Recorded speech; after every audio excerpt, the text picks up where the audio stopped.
Assalamualaikum warahmatullahi wabarakatuh. Perkenalkan, nama saya Putri Wanda Lestari dengan NIM 859676308. Di sini saya akan menjelaskan tentang anak dengan gangguan bicara. Kunci keberhasilan terletak pada deteksi dini, kesabaran, konsistensi, dan stimulasi yang sesuai dengan kemampuan anak. Dengan pendekatan yang benar, kemampuan bicara anak akan berkembang semakin baik. Rasa percaya dirinya akan tumbuh, dan ia akan mampu berkomunikasi serta bergaul dengan lingkungannya secara mandiri. Di sini saya akan menjelaskan tentang karakteristik anak dengan gangguan bicara.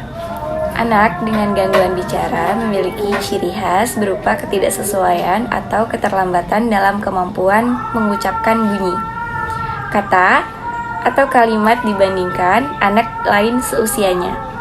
Karakteristik dapat bervariasi antara lain. Yang pertama, kesulitan pengucapan. Sering salah mengucapkan bunyi huruf tertentu, misalnya huruf R, S, K, menghilangkan bunyi di akhir kata, atau mengganti satu bunyi dengan bunyi lain sehingga ucapannya kurang jelas dimengerti orang. Kalau haus harus minum. Good. Kalau gigi kotor harus sikat gigi. Kalau kuku kita panjang harus potong. 2. Kelancaran bicara yang terganggu. Bicara tersendat-sendat, mengulang suku kata, atau berbicara dengan ritme yang tidak teratur, seperti pada kasus gagap.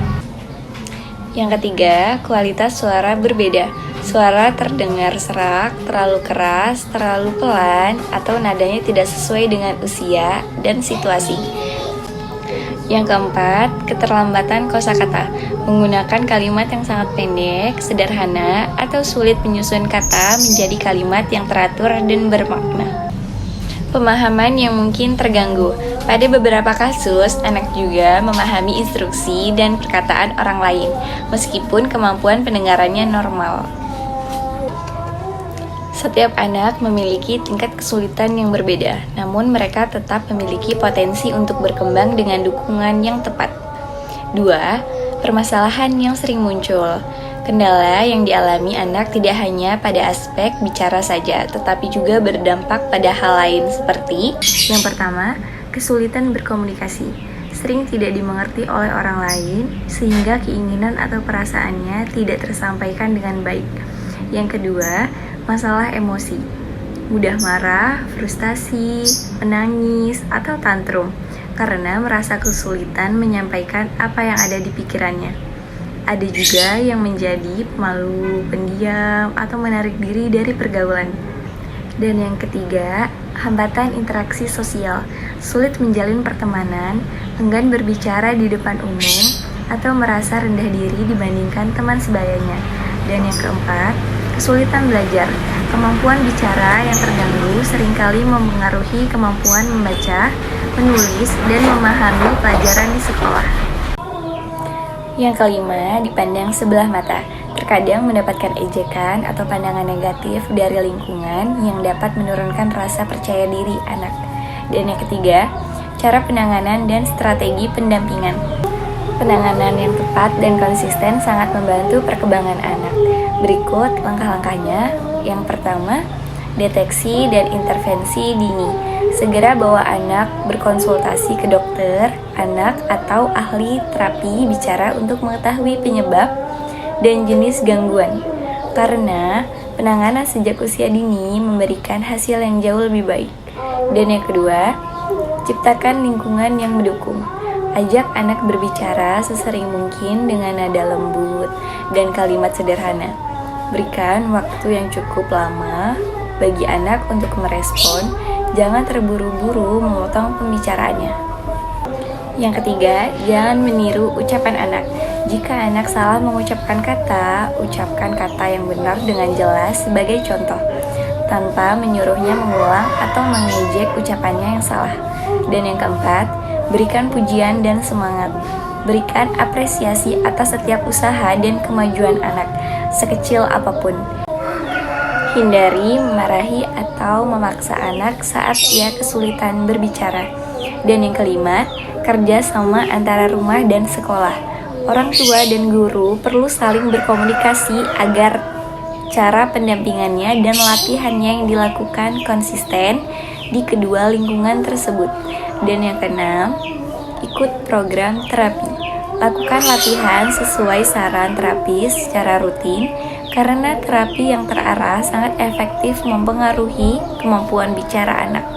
Dan yang keempat, contoh praktik dan stimulasi yang tepat. Kegiatan stimulasi dapat dilakukan dengan cara yang menyenangkan dalam aktivitas sehari-hari, antara lain yang pertama, membacakan buku cerita. Pilih buku bergambar yang menarik. Tunjuk gambarnya, sebutkan namanya dengan jelas dan ajak anak menyebutkan atau menjawab pertanyaan sederhana mengenai cerita tersebut. Yang kedua, bernyanyi dan bermain bunyi. Menyanyikan lagu anak-anak yang berirama dan berulang. Lagu membantu anak melatih gerak mulut, mengenal bunyi, dan ritme bicara. Yang ketiga, latihan gerak mulut dan lidah.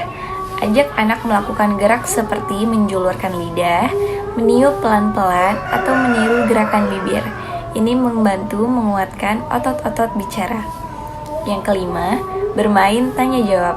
Saat melakukan aktivitas sehari-hari, misalnya saat makan atau mandi, tanyakan hal-hal sederhana, seperti, ini apa ya warnanya? Kamu minum apa ya? Seperti itu.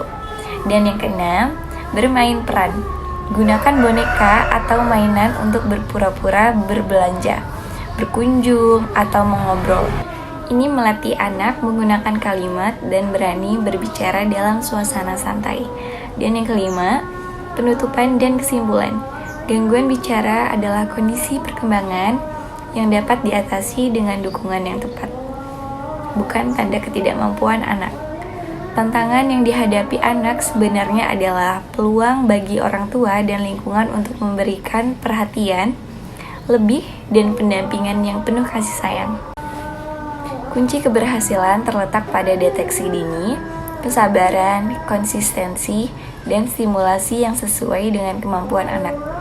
Dengan pendekatan yang benar, kemampuan bicara anak akan berkembang semakin baik. Rasa percaya dirinya akan tumbuh, dan ia akan mampu berkomunikasi serta bergaul dengan lingkungannya secara mandiri. Sekian penjelasan saya tentang anak dengan gangguan bicara. Apabila ada kesalahan, saya minta maaf. Wassalamualaikum warahmatullahi wabarakatuh.